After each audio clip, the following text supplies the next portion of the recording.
Oi, gente. Eu tô aqui agora para falar de metabolismo de lipídios. É o próximo tópico da parte de bioquímica que a gente estava vendo. É... Já vamos começando então. E só avisando, o horário que eu tô gravando, tá passando bastante carro aqui na frente de casa, então talvez tenha barulho no fundo. Mas só de novo aqueles avisos, né? Esse vídeo não tem fim lucrativo, eu sou um aluno de graduação, então as informações aqui podem conter erros, né? A maior parte das informações de lipídios eu também tirei do Devlin, Manual de Bioquímica. Enfim, vamos começar, né? Primeiramente, né, os lipídios são uma classe bem grande que contém vários tipos de moléculas, mas a gente vai dar um grande foco aqui nos triacilgliceróis e no colesterol, tá? Só para lembrar, o triacilglicerol trata-se de um glicerol ligado com três ácidos graxos, ó. Aqui do lado tem um esquema disso aqui, ó, sendo que o glicerol seria essa cadeia azul e no glicerol se ligam os três ácidos graxos. O glicerol é uma molécula polar e os ácidos graxos são apolares. Só que os ácidos graxos são bem maiores que o glicerol, por isso que os triacilgliceróis têm uma natureza apolar, tá? Hidrofóbica, né? Primeiramente, ó, vamos analisar separadamente a composição do triacilglicerol. Ele é composto pelos ácidos graxos, como eu falei, e pelo glicerol. Os ácidos graxos funcionam como polímeros de acetil-CoA. Tá? Lembra que lá em carboidratos tem a formação de glicogênio a partir de glicose, né? E o glicogênio seria uma reserva dessa glicose que o corpo faz após a alimentação para usar essa reserva quando o corpo está em jejum. Os ácidos graxos é a mesma lógica, só que aí o que acontece? Lembra que tem lá a glicose e a glicose segue a via da glicólise, certo? Acabando a via da glicólise, você cai no piruvato e o piruvato dentro da mitocôndria se torna acetil-CoA. Lembra que da glicólise você desviava para fazer glicogênio. Os ácidos graxos vão ser feitos a partir do acetil-CoA, tá certo? Então é esse acetil-CoA que vai ser feito em forma de... vai ser estocado, tá? Então, gente, nada mais é do que uma reserva energética, assim como o glicogênio, tá? Os triacilgliceróis, né? Porque a questão é, os ácidos graxos são a molécula de interesse aqui. Porque os ácidos graxos, como eu acabei de falar, podem ser considerados polímeros de acetil-CoA. Então esse ácido graxo pode ser quebrado em acetil-CoA para se obter energia, tá certo? Só que o jeito que o corpo tem de estocar os ácidos graxos é na forma de triacilglicerol, entendeu? Exatamente isso. E só para recapitular, a diferença entre os triacilgliceróis e o glicogênio, né, no que se diz a respeito de obtenção de energia, né, ou os ácidos graxos e o glicogênio é um polímero direto da glicose. Então o glicogênio pode ser feito de forma rápida e ser degradado em glicose de forma rápida. Já os ácidos graxos, a gente vai dar uma olhada aqui, ele tem todo um trabalho para ser produzido e para ser quebrado. Então, o glicogênio é um estoque que dá uma energia de uma forma mais rápida para o corpo. Já os ácidos graxos demoram um pouquinho mais para começar a dar energia. E tanto o glicogênio quanto os ácidos graxos, né, como eles são formas energéticas, cada um tem a sua vantagem, né? Como eu disse, né, o glicogênio ele é mais rápido, e o ácido graxo é mais lento. Só que os ácidos graxos estocam mais energia, vamos falar assim, vocês vão ver mais pra frente. Então cada um tem a sua vantagem. E é importante lembrar também que quando a gente está em jejum, né? Lembrando lá, em jejum vai ser a pKa, induzida pelo glucagon. A pKa vai induzir a quebra do glicogênio, que é a glicogenólise. Ela vai induzir a quebra dos triacilgliceróis, que é a lipólise. E ela vai induzir também a quebra de aminoácidos para ir para o ciclo da alanina, por exemplo. Vocês lembram, né? Que é a gliconeogênese no ciclo da alanina. Essas três coisas acontecem ao mesmo tempo, porque o corpo libera o glucagon e o glucagon já ativa a pKa, né? Tanto no tecido que vai ter glicogênio, tanto no tecido que tem lipídio, tanto no tecido que tem aminoácido. Então a pKa começa essas três coisas ao mesmo tempo.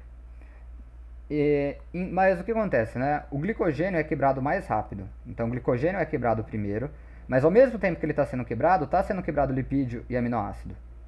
Só que aí os lipídios são disponibilizados depois e por fim são disponibilizados os aminoácidos. Isso acontece por causa da forma como eles estão guardados no corpo. Como eu tinha falado, o glicogênio é um polímero de glicose, então é muito rápido você ter a disponibilização dessa glicose. Já os lipídios demoram um pouco mais para ser liberados e os aminoácidos demoram mais ainda. Então, aquele lance de falar que primeiro você quebra glicogênio, depois quebra gordura e depois quebra proteína é mentira. Você vai quebrar tudo ao mesmo tempo, mas a questão é que você vai queimar o glicogênio mais rápido do que os lipídios e mais rápido do que as proteínas, tá? Enfim, esse era só um adendo pra gente começar. Agora eu já quero dar uma olhada na estrutura do glicerol e depois a gente entra de cara nos ácidos graxos, tá? O glicerol, que é essa molécula aqui, né, que vai ligar os glicogênios, ele pode ser feito a partir da via da dihidroxiacetona fosfato, que caso vocês se lembrarem é lá da glicólise, tá? Então, ó, quando você come lá um triacilglicerol, né? E só para lembrar, o triacilglicerol é a gordura. A gordura que a gente vê da carne, aquela carne branca, né? Aquela parte branca da carne amarelada, é o triacilglicerol. Então, quando a gente se alimenta de triacilglicerol, ele vai ser quebrado, perdão, ele vai ser quebrado em glicerol e ácidos graxos. Esse glicerol vai passar por um processo para se tornar dihidroxiacetona fosfato, que está na via da glicólise. Então, quando você come, esse glicerol vira dihidroxiacetona fosfato e essa dihidroxiacetona fosfato segue a via da glicólise, tá bom? Mas pode ser feito também, por exemplo, às vezes você precisa sintetizar glicerol para formar triacilglicerol, como a gente vai ver mais pra frente. Aí acontece o processo inverso, você pega a dihidroxiacetona fosfato da via da glicólise e forma o glicerol, mas isso a gente vai ver mais pra frente. Enfim, ó, tudo que eu tô falando, né, uma boa parte deve estar aqui do lado, explicado com mais detalhes. Vocês vão ter o arquivo também, então podem dar uma lida aí. E agora aqui embaixo, na verdade antes disso, né, uma coisa que é importante de se falar é que o glicerol, o triacilglicerol, ele é transportado no sangue por meio de lipoproteínas, tá? Majoritariamente, né? Embora possa ter livre, o foco estão nas lipoproteínas. As lipoproteínas, com certeza vocês já ouviram falar, que a gente tem como exemplo o VLDL, o HDL, LDL, tá? O quilomicron também. Todos eles são lipoproteínas, né? E o que é uma lipoproteína? Uma lipoproteína é uma membrana de fosfolipídio, que estão esses risquinhos pretos aqui, ó, tá vendo?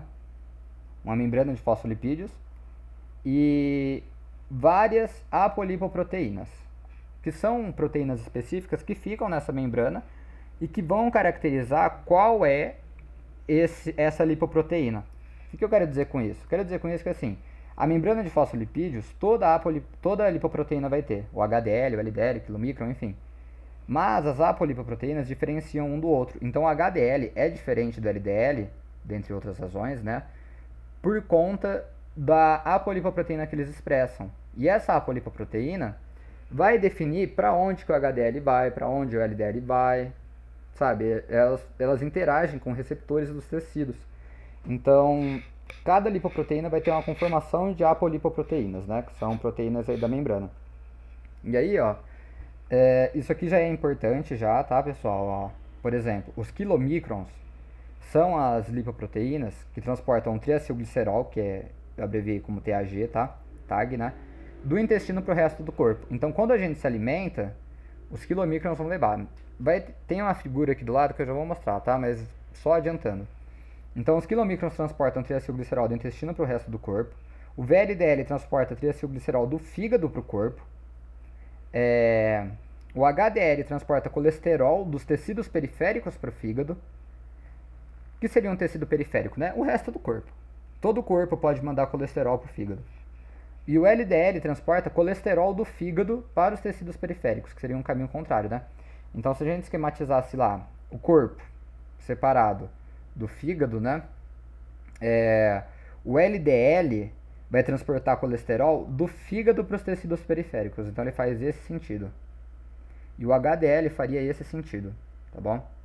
Só que tanto o HDL quanto o LDL, eles não transportam só colesterol, tá? Isso é importante. Tanto o quilomicron, quanto o VLDL, quanto o HDL, quanto o LDL, todos eles transportam colesterol e triacilgliceróis. Mas aí a questão é que quando a gente fala, por exemplo, do LDL, né? Ele transporta mais colesterol do que triacilglicerol, tá bom? Então, por isso que a gente fala que LDL e HDL é transporte de colesterol e quilomicron e VLDL é transporte de triacilglicerol. Nesse esquema que eu fiz aqui da lipoproteína, ó, dá pra ver que tem tanto triacilglicerol aqui dentro, quanto colesterol também, que seriam esses pontinhos roxos, tá? Mas enfim, ó, agora acho que vai ficar bem claro, agora que a gente já viu que são essas apolipoproteínas, vai ficar bem claro o que acontece, ó. Esse esquema aqui, ó, seria um esquema pós-alimentação. Entre aspas, pós-alimentação. Não é exatamente isso. Esse esquema é mais para mostrar como as apolipoproteínas funcionam. E a função de cada tecido nessa... As apolipoproteínas não, perdão. Como as lipoproteínas funcionam. E a função de cada tecido aí no metabolismo de lipídios, tá? Então o que acontece? Ó, aqui teria um corte do intestino. O duodeno, por exemplo, que é um lugar onde tem a liberação de várias lipases, né? Lembra que, como eu comentei, os triacilgliceróis são a gordura da carne. Então você foi lá, comeu a carne, vai ter triacilglicerol. Aí esse triacilglicerol, por ação das lipases, ele vai ser quebrado em monoacilglicerol e ácidos graxos. Isso aqui por ação das lipases, tá bom? Ó, coloquei aqui, ó, lipases e ácidos biliares, né, que ajudam no processo. Aí aqui, ó, seria o lúmen, né, do intestino nesse esquema. Os enterócitos, as células intestinais, vão absorver esse triacilglicerol e os ácidos graxos e vão formar dentro do enterócito o triacilglicerol. É que é o seguinte, ó, o triacilglicerol ele é muito grande para atravessar a membrana do enterócito inteiro. Por isso que as lipases agem. Então você quebra o triacilglicerol em monoacilglicerol e ácido graxo, absorve essas moléculas e forma de novo o triacilglicerol. Aí esse triacilglicerol que você formou de novo vai ser colocado em quilomicron. Lembra que o quilomicron é a lipoproteína que leva os triacilgliceróis do intestino, né, dos enterócitos para o resto do corpo, tá bom?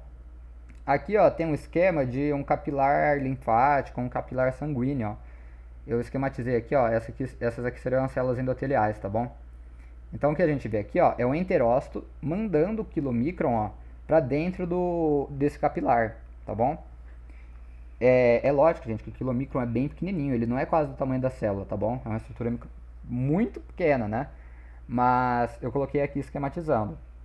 Uma outra coisa que é mais uma curiosidade, para quem já leu mais sobre o assunto, sobre quilomicron e tudo mais, vocês devem ter visto que normalmente fala-se, né, que os quilomicrons são mandados para os capilares linfáticos. E por que isso, né? Porque pensa, os enterócitos, eles estão em contato com o líquido extracelular e não com o sangue diretamente, né? Então, os enterócitos vão produzir o quilomicron vai ir para esse leque, né, líquido extracelular, que nada mais é do que a linfa quando é recolhida pelo capilar linfático, entende? Mas aí esse capilar linfático vai cair em vasos sanguíneos, né? Vai cair, às vezes ele pode ir até o ducto torácico, enfim. Mas vamos pensar no sangue a partir de agora, tá? Essa aqui que a gente viu, então, é a via da alimentação. O que a gente faz com o triacilglicerol quando a gente come, tá bom? Agora, dando uma olhada aqui do lado, ó, no fígado. O que acontece no fígado? No fígado, lembra que tem lá glicólise, piruvato e tudo mais, eu até comentei, né? Que vai formar acetil-CoA e tudo mais. Então, ó, o excesso de glicose no fígado vai ser desviado como de hidroxiacetona e piruvato. Essa de hidroxiacetona vai fazer o glicerol, como a gente viu lá em cima. E esse piruvato vai formar acetil-CoA, que depois vai formar ácido graxo. E esse ácido graxo se junta com o glicerol para formar o triacilglicerol, como a gente já tinha visto, tá? Mais pra frente a gente vai ver como que é essa formação de ácido graxo, mas uma ideia geral é essa. Aí o fígado sintetiza o triacilglicerol e armazena ele em VLDL para mandar para o sangue, tá bom? Esse VLDL vai cair na corrente sanguínea e agora, no meu esquema, né, dá pra ver aqui tanto o quilomicron quanto o VLDL circulando no sangue para chegar tanto ao tecido adiposo quanto ao tecido muscular, tá? Aí a gente vai dar uma olhada agora o que acontece em cada um desses, ó. Tá chegando aqui, ó, quilomicron e VLDL no tecido muscular. Opa, perdão, no tecido adiposo, tá?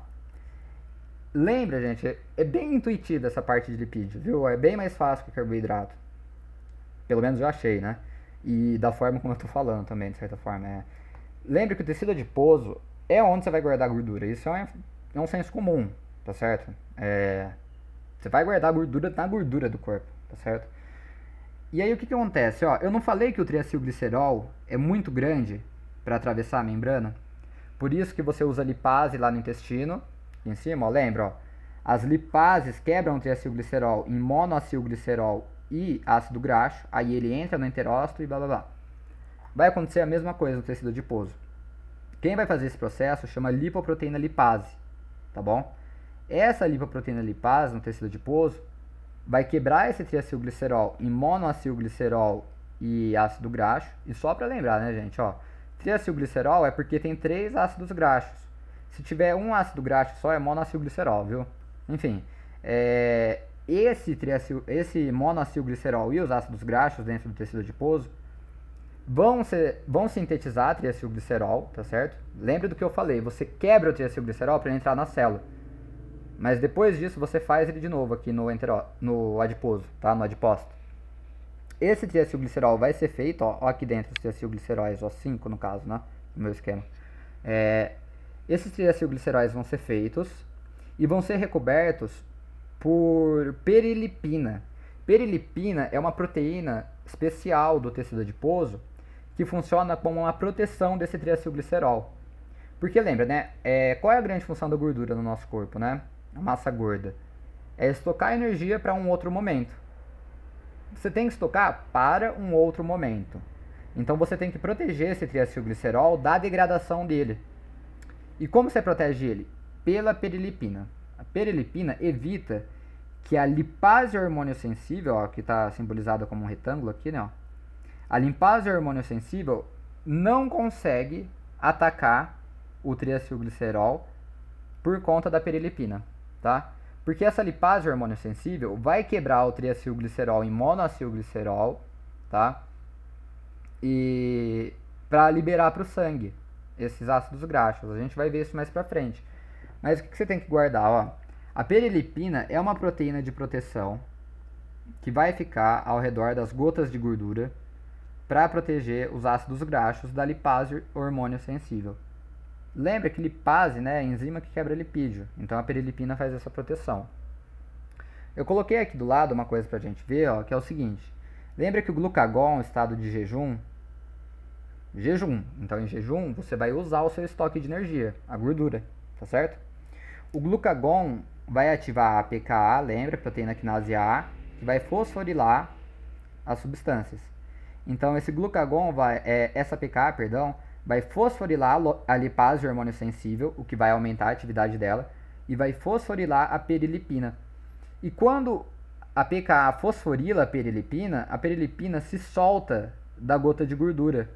E aí ela deixa os triacilgliceróis expostos para a atividade da lipase hormônio sensível.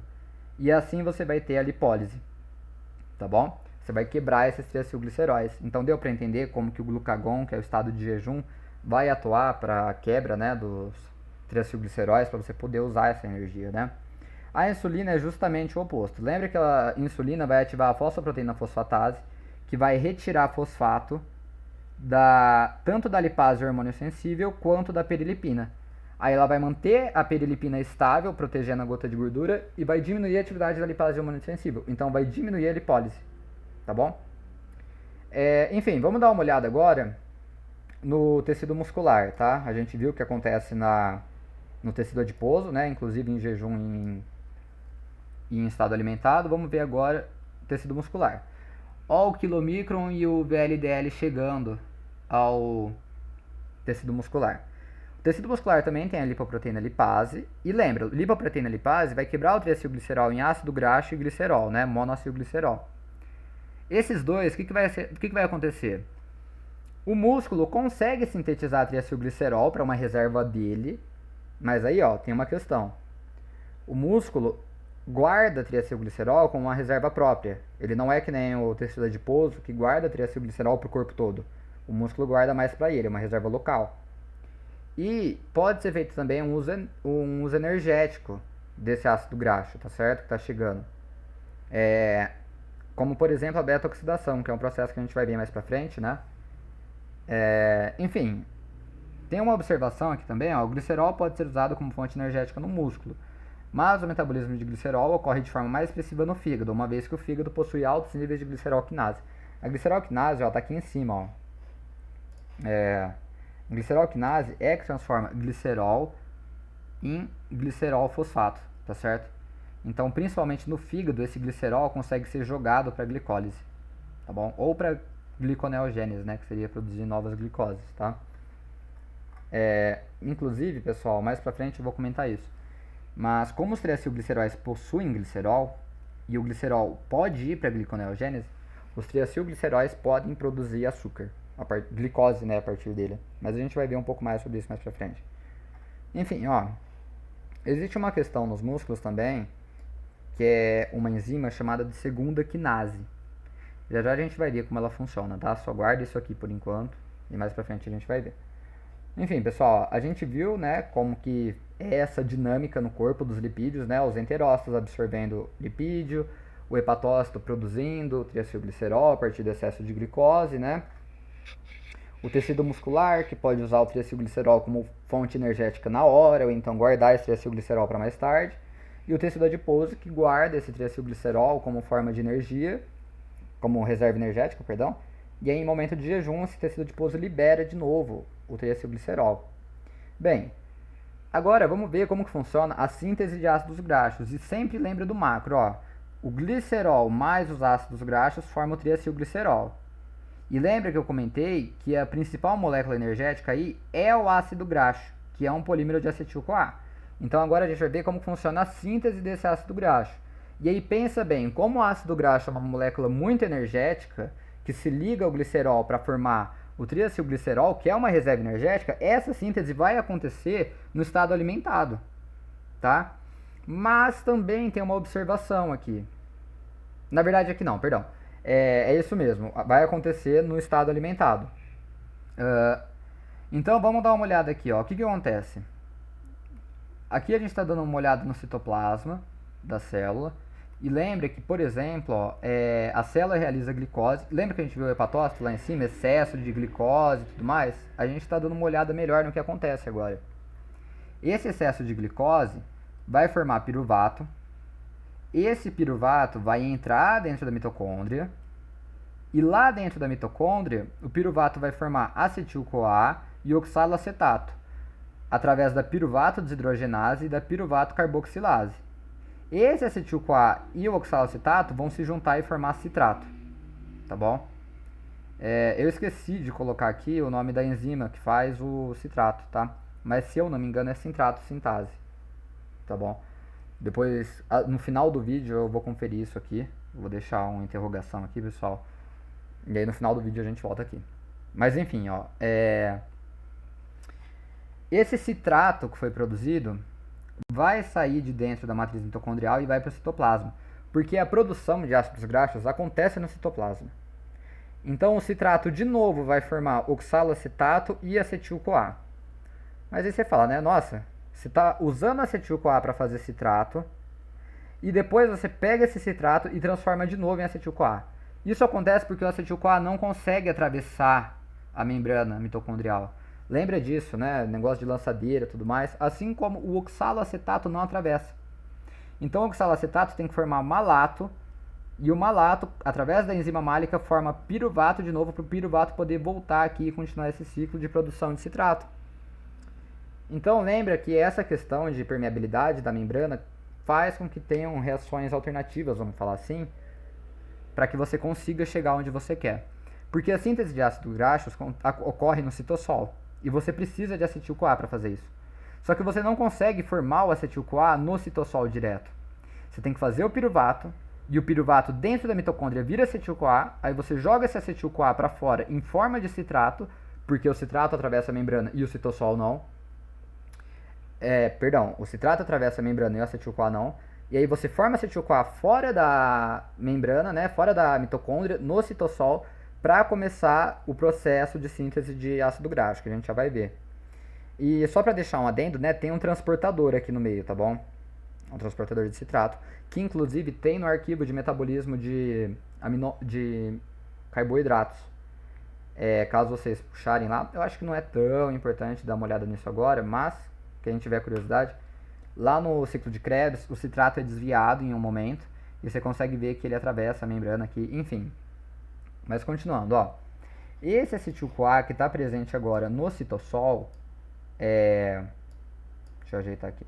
Esse acetil-CoA que está presente no citossol vai se juntar com bicarbonato e ATP, tá bom? E por ação da acetil-CoA carboxilase vai formar o malonil-CoA, tá bom? O que acontece é o seguinte, ó, o acetil-CoA vai se juntar com vai receber carbono do bicarbonato, tá bom? Por isso que a enzima chama carboxilase. O acetil-CoA é um composto que tem 2 carbonos. O malonil-CoA já possui 3, tá bom? Então, essa soma depende do carbono proveniente do bicarbonato, e por isso que a enzima chama carboxilase. Enfim, continuando agora, essa reação é muito importante para a síntese de ácido graxo. O malonil-CoA é conhecido como intermediário ativo, tá bom? Porque a partir do malonil-CoA você vai produzir o ácido graxo, tá bom? Por isso que ele é chamado de intermediário ativo. Então, a regulação da síntese de ácido graxo é feita em cima dessa enzima, entendeu? Porque se você impedir a formação do malonil-CoA, você impede a formação de ácido graxo. Já já a gente vê a regulação. Mas aí o malonil-CoA vai se juntar com mais acetil-CoA e NADPH, tá bom? Lembra que o NADPH vem da via da pentose fosfato. Ele é regenerado lá na via da pentose fosfato, lembra? E isso aqui já deixa claro, né? A gente acabou de ver que para síntese de ácidos graxos, que é o que a gente está vendo agora, você precisa de NADPH. Então o NADPH é usado em várias vias do corpo. A gente vai ver mais para frente que é usado na síntese de colesterol, reativos de oxigênio, formação de ácido graxo. Então é usado em várias vias. Só relembrando isso. A partir do complexo ácido graxo sintase, o malonil-CoA se liga ao acetil-CoA, tem a ação do NADPH, doando elétrons também, né? E aí você tem a formação de um acil graxo. Acil graxo seria um nome químico para essa molécula, tá bom? Um nome mais químico, assim, dos ácidos graxos, tá bom? Aí o que acontece? O ácido graxo, a ácido graxo sintase, vai ficar repetindo o ciclo. Ou seja, né, a gente tinha lá o malonil-CoA, que eu vou pôr como mal. A gente une ele com o acetil-CoA, que seria essa bolinha, para formar o acil graxo. Aí a ácido graxo sintase vai continuar adicionando um monte de acetil-CoA. Lembre que é um polímero, tá certo? Enfim, após isso, é o que está escrito aqui, ó. Ácido graxo sintase realiza ciclos de incorporação de acetil-CoA ao malonil-CoA, até se formar o ácido palmítico ou palmitato, que após isso pode passar por diversas modificações. O que acontece, ó? O palmitato, ácido palmítico, né, é um ácido graxo de 16 carbonos. Ele é o mais comum do nosso corpo, é o que principalmente é feito, porque a partir desse ácido palmítico você pode fazer outros aminoácidos. Perdão, aminoácido não, outros ácidos graxos. Às vezes um ácido graxo com 18 carbonos, um com 17 carbonos, um ácido graxo que tem, sei lá, uma insaturação no meio da cadeia carbônica, que tem algum outro composto ligado. Enfim, você pode modificar esse palmitato para formar diversos ácidos graxos diferentes, tá bom?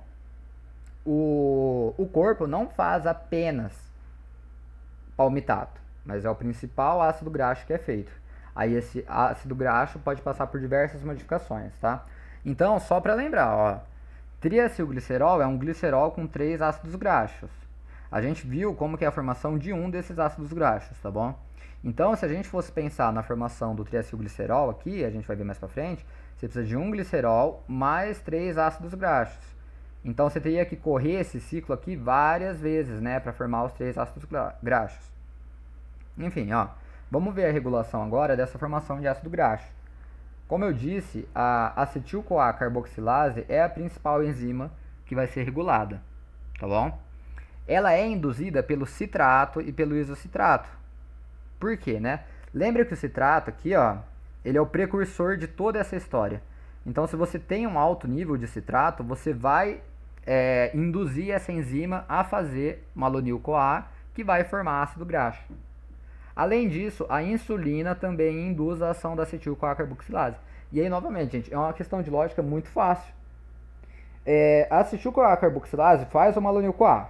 O malonil-CoA forma ácido graxo, que é uma molécula de reserva energética.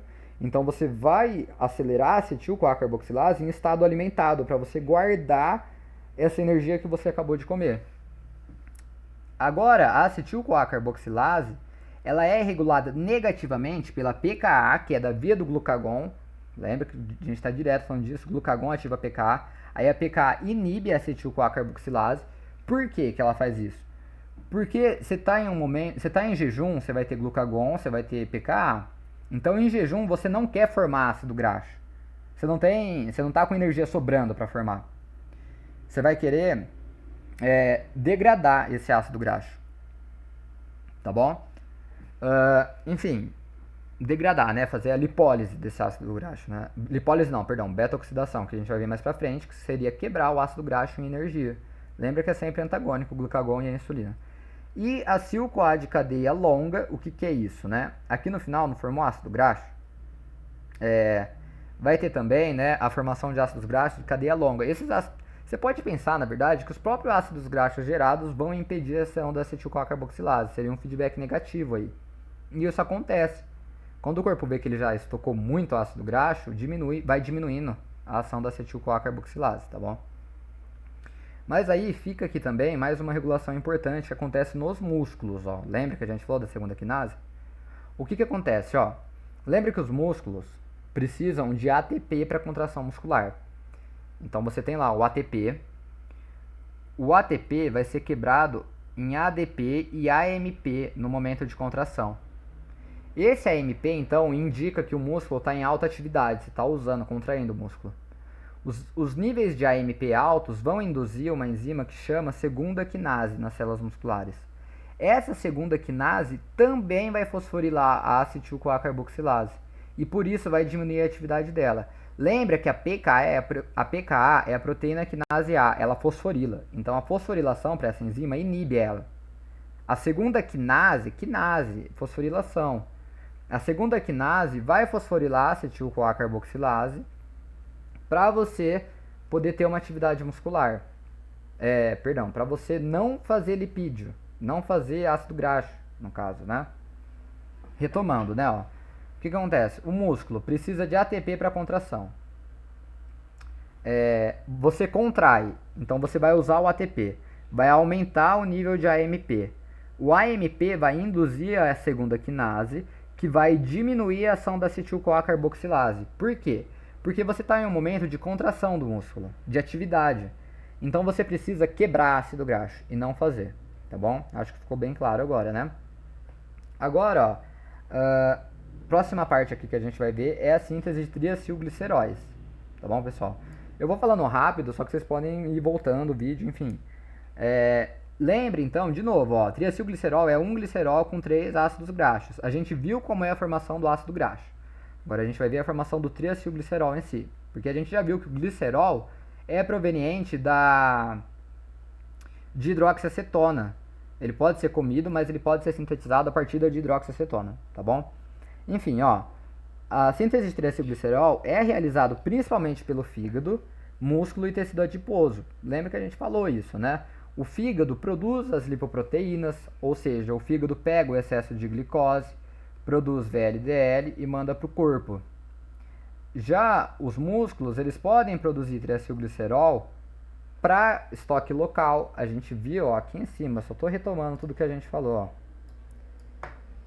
O músculo pode sintetizar triacilglicerol para guardar para ele, tá bom? Só retomando esse conceito.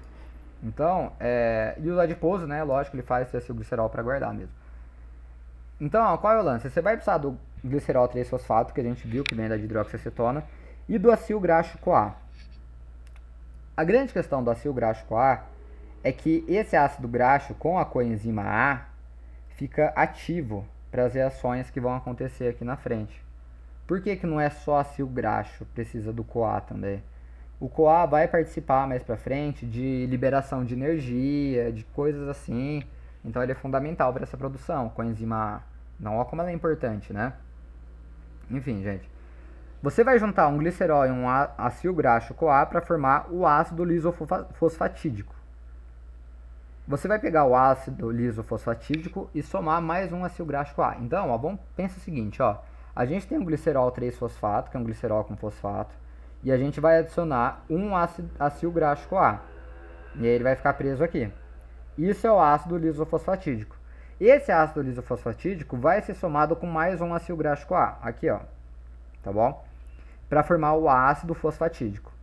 Agora, a fosfodiato fosfatase vai tirar esse fosfato do glicerol, tá bom? Para formar o diacilglicerol mais o fosfato inorgânico que vai ser liberado, né? A partir disso, a acil graxo CoA vai transformar o triacilglicerol, acil graxo CoA, né? Vai ser adicionado um acil graxo CoA, que é mais um aqui. E aí vai formar o triacilglicerol, por fim, que é o que a gente estava vendo. Eu não vou entrar em muitos mais detalhes sobre essa síntese de triacilglicerol, mas é importante ter toda essa visão geral. E eu acho que isso já ficou claro aqui como que funciona, né? A próxima parte que a gente vai dar uma olhada agora é a beta-oxidação, tá? O que seria essa beta-oxidação?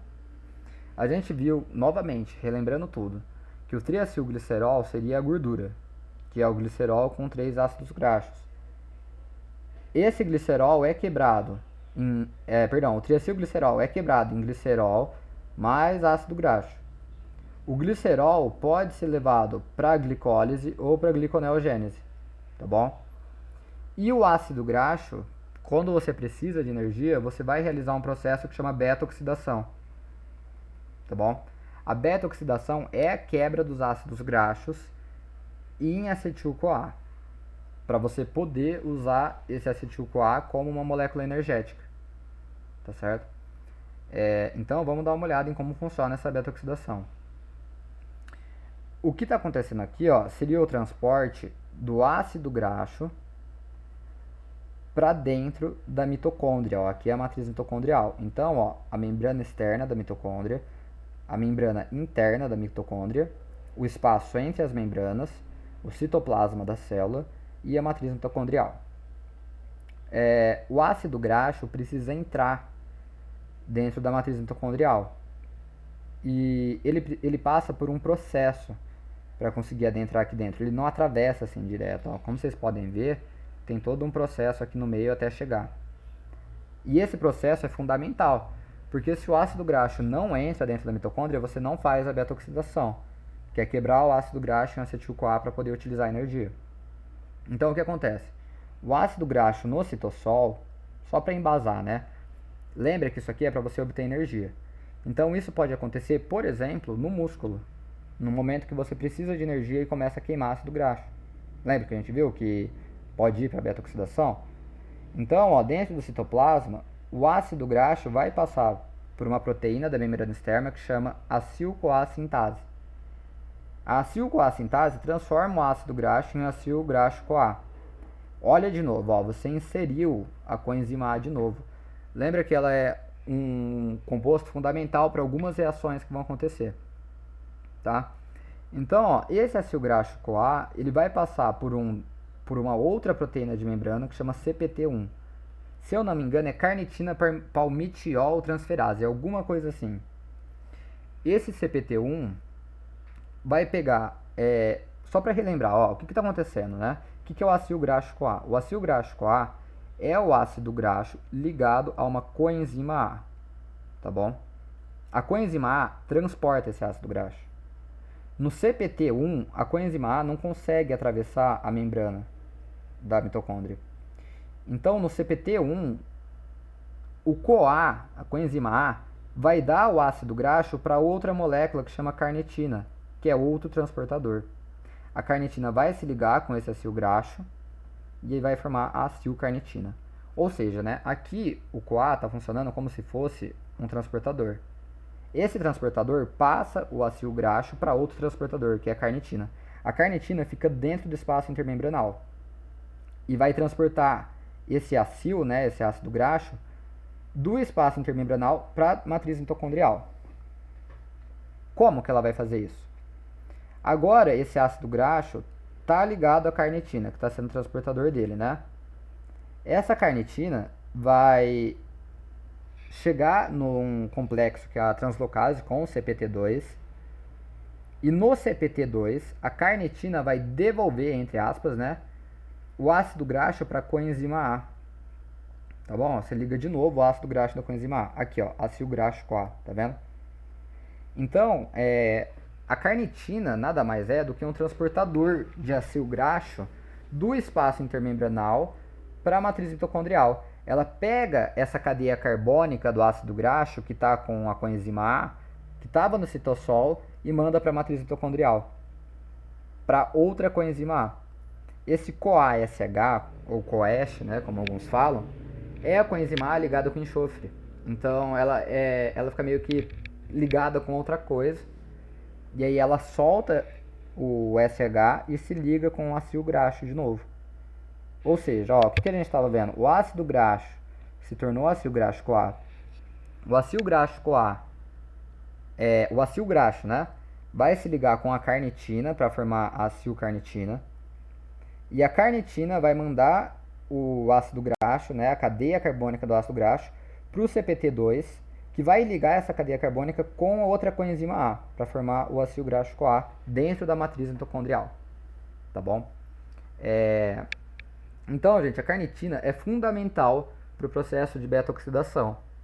Se você diminui a carnitina, você diminui a beta-oxidação, porque você não vai conseguir mandar esse ácido graxo para dentro da mitocôndria, tá bom? E por isso que alguns suplementos de academia e tudo mais, né, que induzem a lipólise, a perda de gordura, possuem carnitina, tá certo? Enfim, essa carnitina não, né, o acil graxo CoA, como a gente viu, agora ele está dentro da mitocôndria.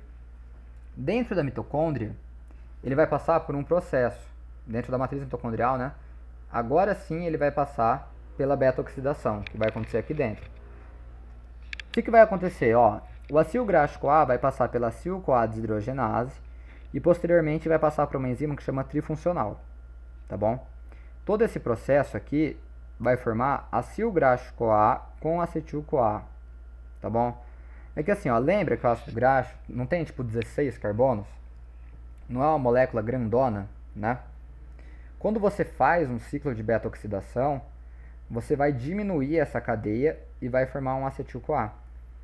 E lembra, como eu falei, o acetil-CoA tem 2 carbonos.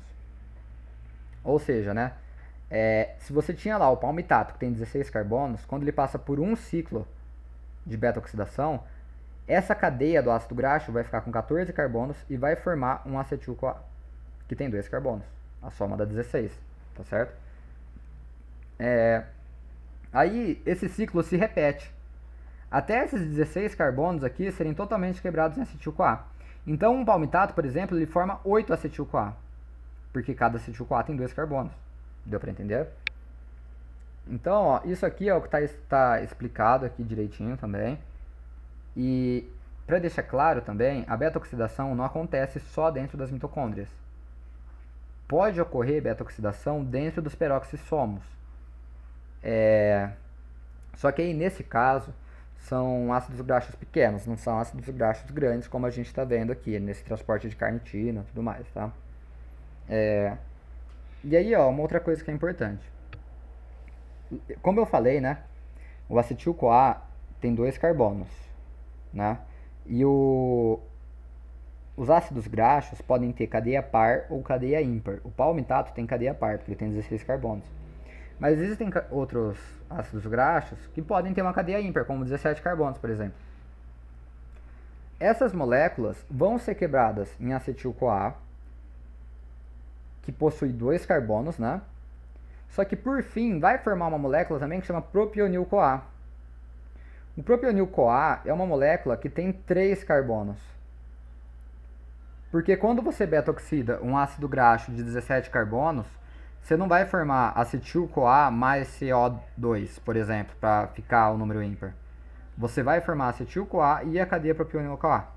O propionil-CoA é redirecionado para a via da gliconeogênese, tá certo? Então, esse propionil-CoA pode formar glicose.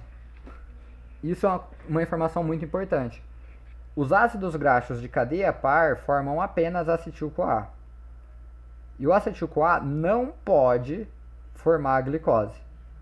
Mas os ácidos graxos de cadeia ímpar formam tanto acetil-CoA quanto propionil-CoA. E esse propionil-CoA é gliconeogênico, pode formar glicose, tá bom? Essa é uma informação importante, pessoal. É lógico que esse propionil-CoA pode ir para glicólise também, né? Enfim, o que eu quero dizer é que o propionil-CoA vai entrar naquelas vias da glicólise, gliconeogênese, tá bom? Já o acetil-CoA, ele fica restrito, né? Ele tem que ser usado, ele não pode ser transformado em outras fontes de energia, vamos pensar assim, né? Eu acho que deu para entender, né? Enfim, ó, agora a gente vai dar uma olhada na regulação da beta-oxidação. O malonil-CoA, que a gente já viu, ó, o malonil-CoA tá aqui em cima, ó. Lembra, o malonil-CoA é um intermediário ativo. O malonil-CoA é aquela substância que vai formar ácido graxo. O malonil-CoA impede o CPT1. Impede assim, né? Diminuir a atividade. Então, quando você está fazendo o malonil-CoA, você está fazendo ácido graxo. Você está fazendo uma lipogênese. Essa lipogênese vai inibir a lipólise, tá certo? Então essa é uma relação bem interessante. Só que agora, ó, vamos dar uma olhada no pKa, né? Na pKa, relembrando, o glucagon, estado de jejum, vai ter o glucagon que vai ativar a pKa. Então, usando a cabeça, ó, em estado de jejum, a intenção é fazer a beta-oxidação.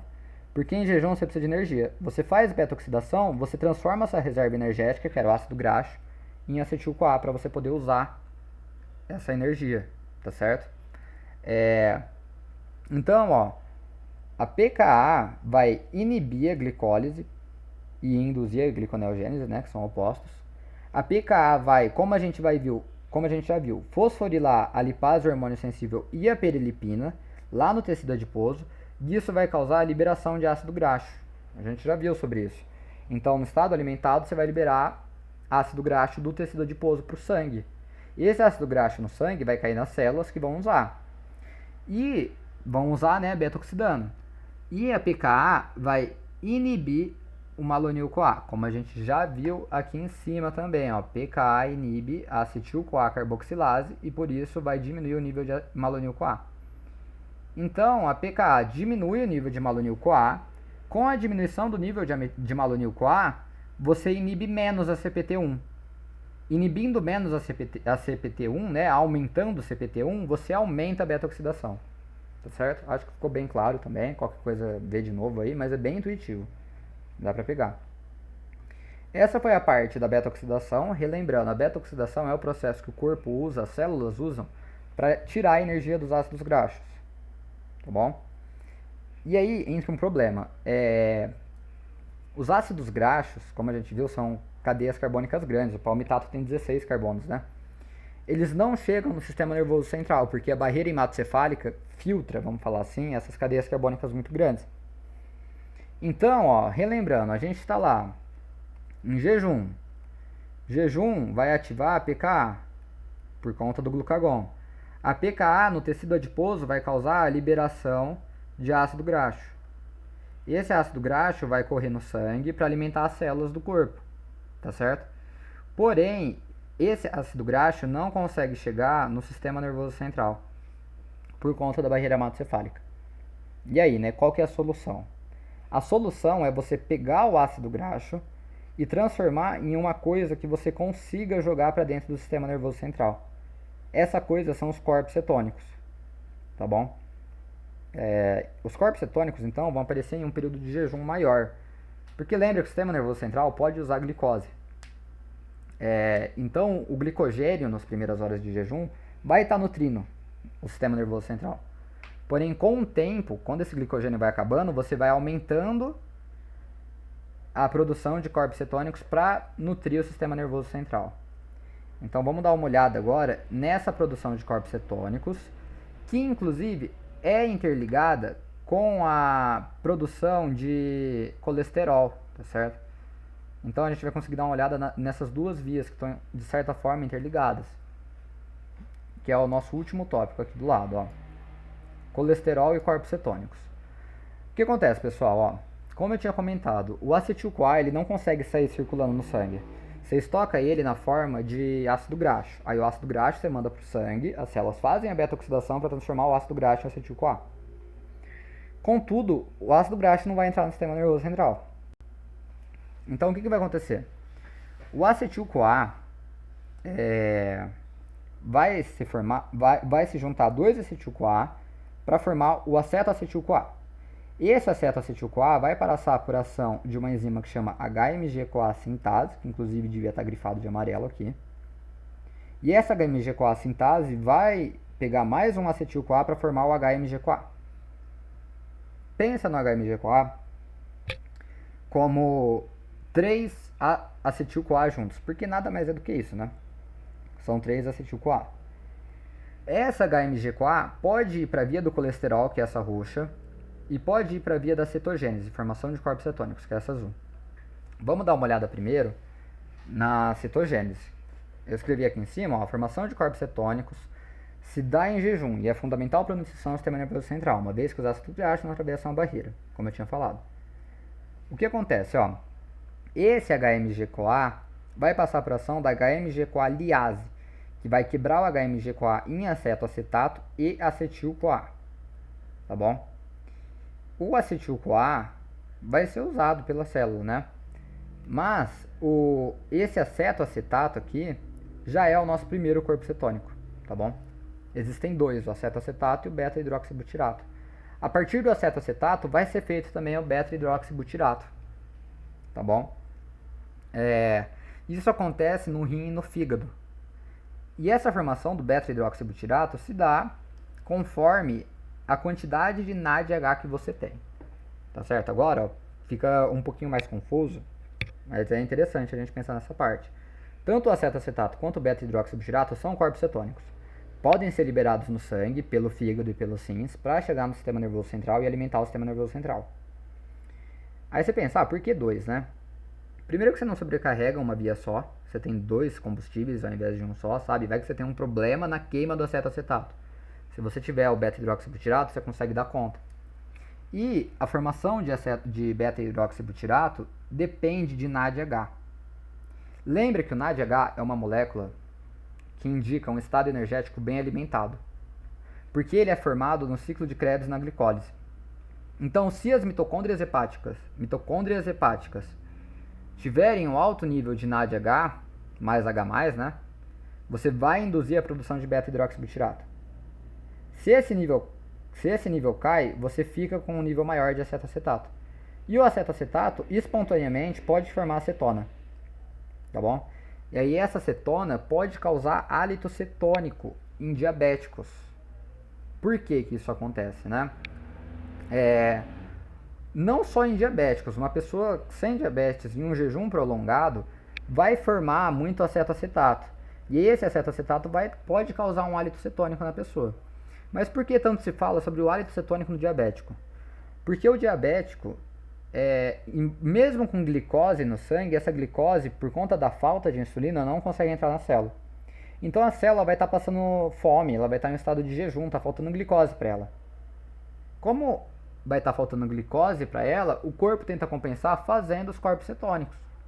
Então mesmo que se o diabético estiver descontrolado, né, desregulado, sem estar tomando insulina, como a glicose não entra na célula, vai ter a formação dos corpos cetônicos, que pode causar o hálito cetônico.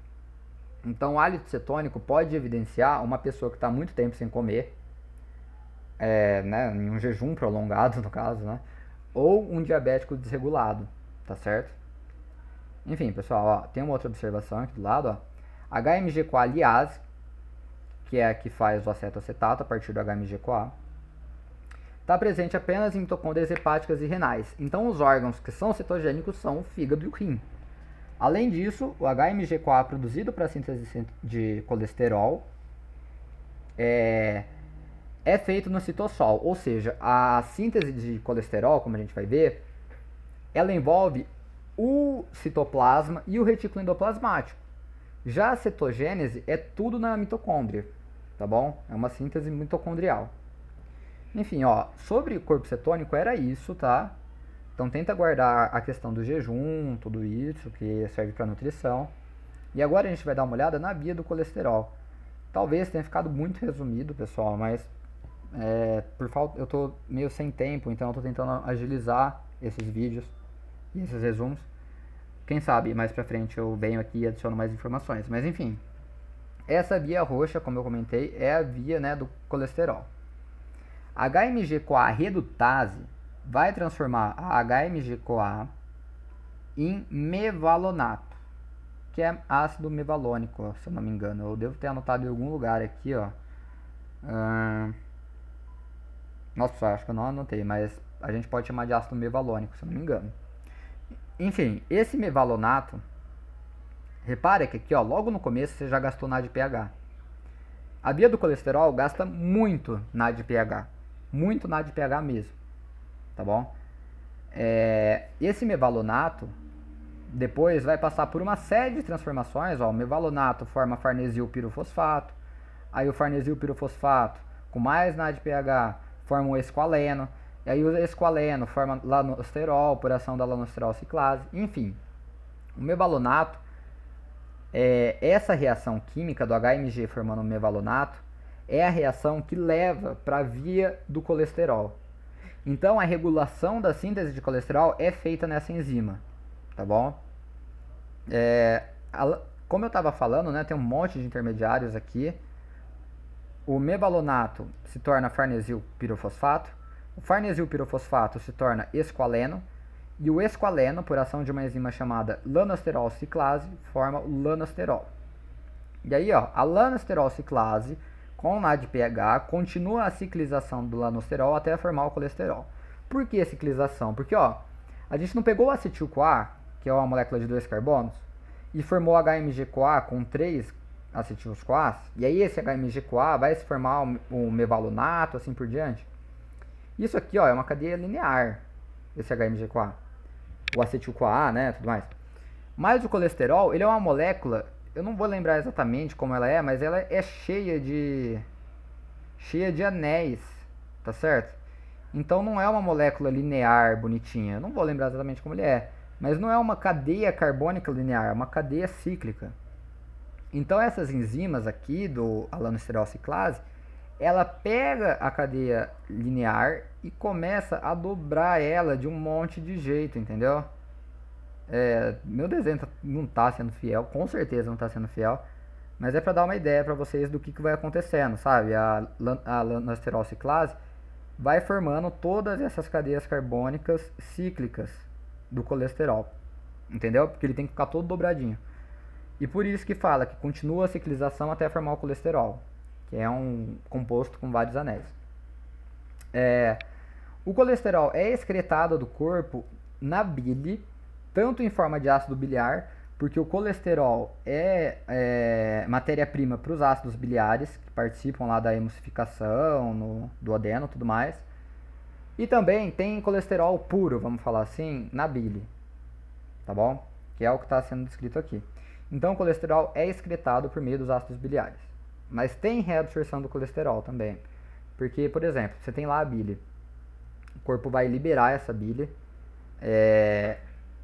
E aí o corpo vai liberar essa bile. Nessa bile vai ter colesterol em excesso para ser excretado. Então o corpo vai reabsorver esse colesterol para manter os níveis fisiológicos de colesterol.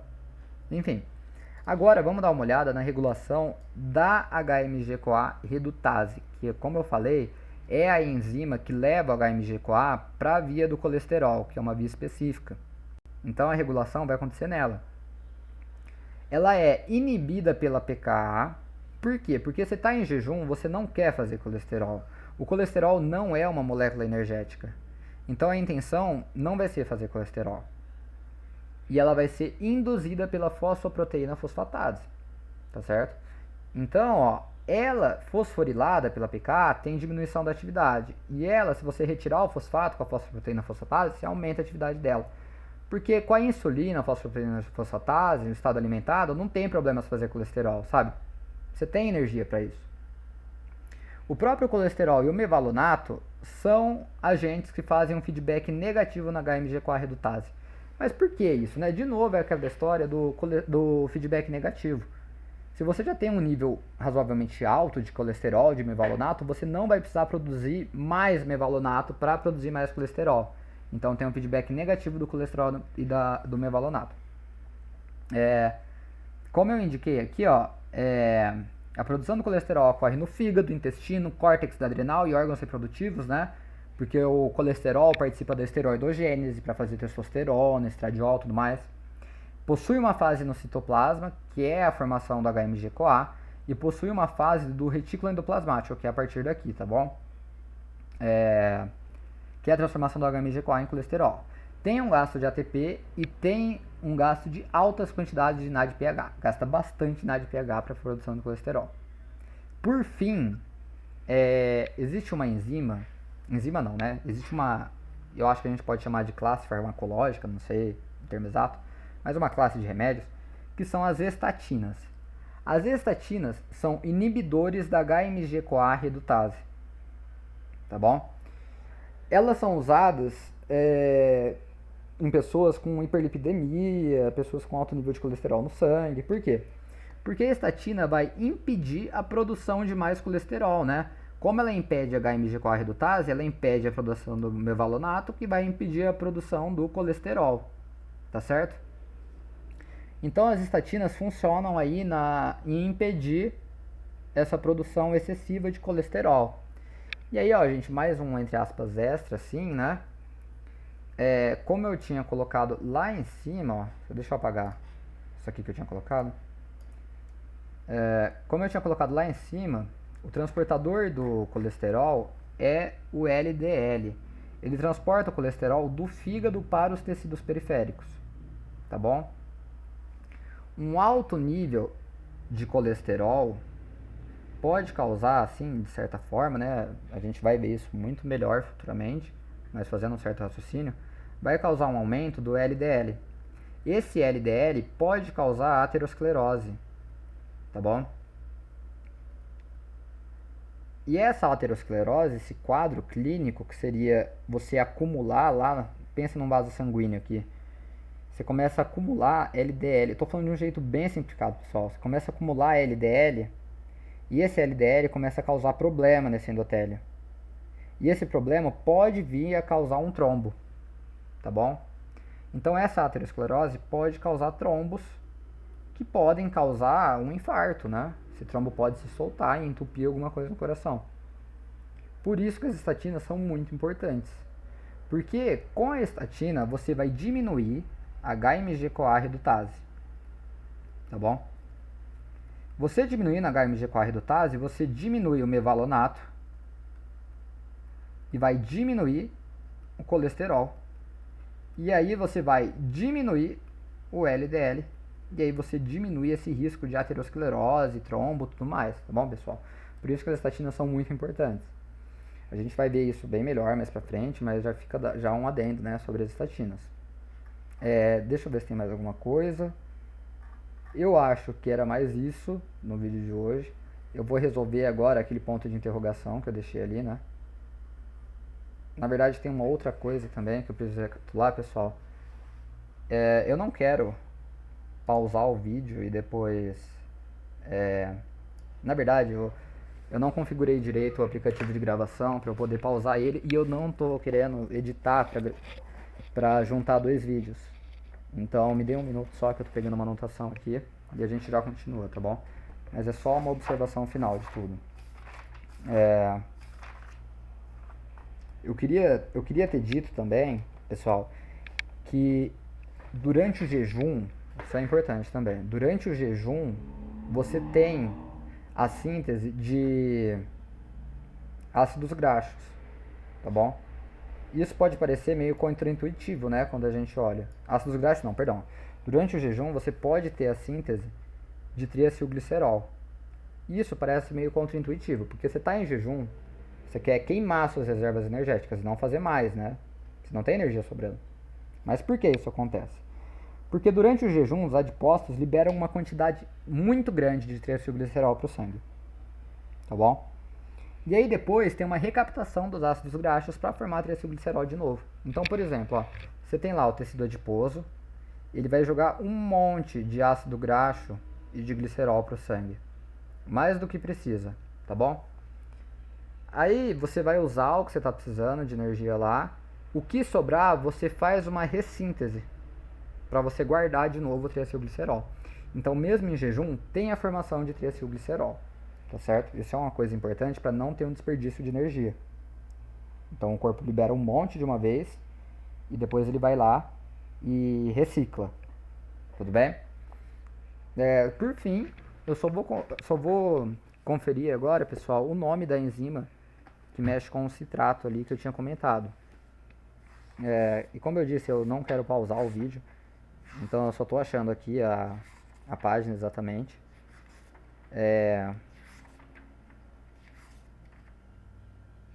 Só quero conferir se realmente é a citrato sintase que está envolvida nisso. Bem, pessoal, é ATP citrato. Opa, perdão, é citrato sintase mesmo, tá? Ou seja, ó, retomando aqui, eu falo pessoal, mas eu com certeza vou assistir isso no futuro.